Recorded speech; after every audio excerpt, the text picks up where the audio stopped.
Здравейте, VBOX, тук сме на Bike Skills. И тук тъй като съм мините нещо, то е лесно за минаване. Паче аз сега ще го покажа с вид. Тук има една иконка за пари, като я вземете и ви дава пари.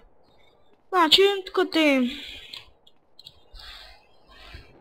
е забранено да се посуба, забранено е да се удря други админи. То още като влезете в сервера, то ви показва правилата и предпочитам ви да ги прочетете.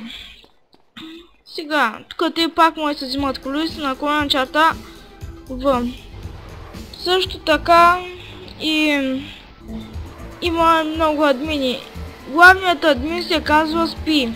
Тук те има къщи. И аз имам 3 къщи имам.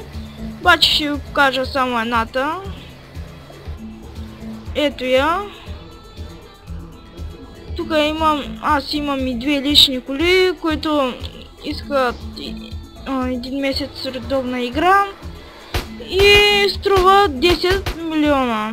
Тук те съм с един друг, DKFix, има много кланове, аз съм Мевери, Кико, Руен. Ето ми го и бизнеса. Бизнесите почти всички са изкупени, но може да намерите. Но може да кажете на главния админ да ви направи един бизнес. Ето го и моя. Той е една пицария, отвънка е виностанция. И хората като дойдат, като си поръчат нещо и се взимат парите. Може да си взима малко пари. Така, както спомена, главният админ не спи, той е много добър. Много ма кефи. И така, IP-то на сервера ще го дам в описанието. Може да съм се справил добре, но той ми е за първи път. Чао!